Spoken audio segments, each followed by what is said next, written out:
और यूएन के 142 देशों ने दो राष्ट्र सिद्धांत के समर्थन में वोट किया है। इससे भड़के नेतन्याहू और उनकी सेना ने गाजा और वेस्ट बैंक का इजरायल में विलय करने का अभियान शुरू कर दिया है।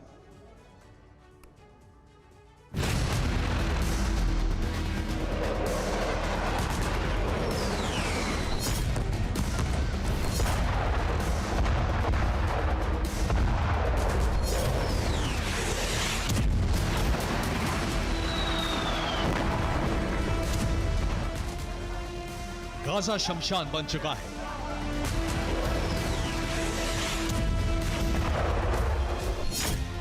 हर जगह मलबा, बर्बाद इमारतें, विनाश की तस्वीर।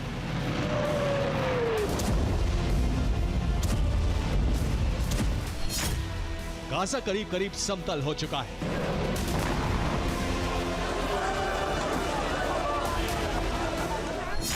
आसमान से मिसाइलें बरसती हैं, बहुमंजिला इमारतें धराशायी हो जाती हैं।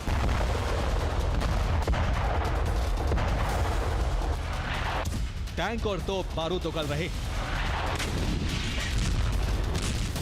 दुकान और मकान खंडहर बनते जा रहे। क्या स्कूल, क्या अस्पताल, क्या राहत शिविर और शरणार्थी कैंप, सब ध्वस्त होते जा रहे।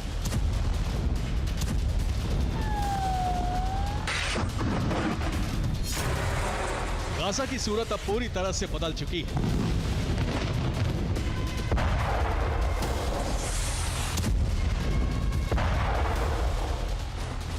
गाजा में इजरायली सेना के ऑपरेशन तब विध्वंसक हो गए जब संयुक्त राष्ट्र संघ में 142 देशों ने दो राष्ट्र थ्योरी को मान्यता दे दी। इस बात से भड़की इजरायली सेना ने गाजा पर संपूर्ण कब्जे का अभियान लॉन्च कर दिया। इजरायली सेना का दावा है कि गाजा के 80% भूभाग पर उसका कब्जा हो चुका है। जो बाकी की 20% जमीन है, उस पर कब्जे की जंग तेज हो गई है।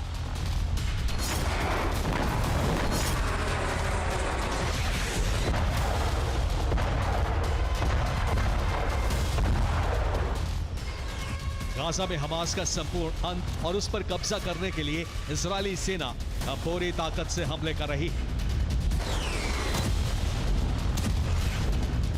जिन भी इमारतों में हमास के ठिकाने हैं, उन्हें चुन चुन कर तबाह किया जा रहा है।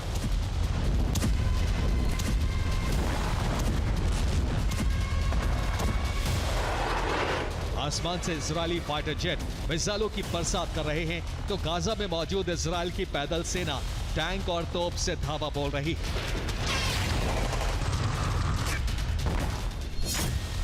इजरायली सेना का दावा है कि उसने इस हफ्ते गाजा में हमास से जुड़े 500 टारगेट को तबाह कर दिया।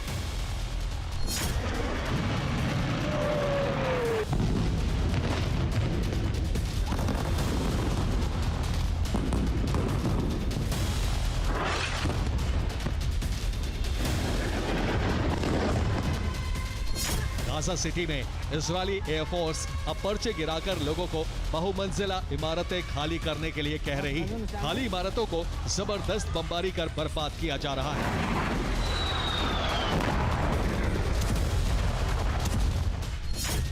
नेतन्याहू का प्लान सिर्फ गाजा पर कब्जे का नहीं है, बल्कि वेस्ट बैंक में इजरायली बस्तियां बसाने का भी है। सूत्रों के मुताबिक इजरायल बाद में गाजा और वेस्ट बैंक का विलय कर ग्रेटर इजरायल का निर्माण कर सकता है।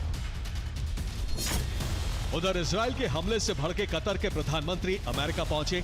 वहां उन्होंने पहले अमेरिकी विदेश मंत्री और फिर अमेरिकी राष्ट्रपति से मुलाकात की। कतर में इजरायल ने जो हमला किया था, उसको लेकर अब नई जानकारी सामने आई। हमास के मुताबिक इजरायल के हमले में उसके मुख्य वार्ताकार डॉक्टर खलील अल हैया बाल बाल बच गए। अमेरिका के करीबी देश कतर में इजरायल ने हमला किया तो ईरान को अमेरिका के खिलाफ कतर को भड़काने का मौका मिल गया।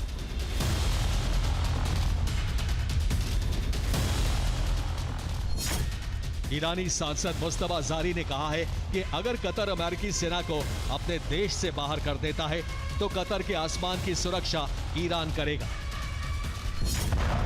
गाजा, कतर और यमन में इजरायल के हमले से भड़के हूती ने मिसाइल हमले कर तेल अवीव को दहलाने की कोशिश की, लेकिन इजरायल ने उसके हमले को नाकाम कर दिया।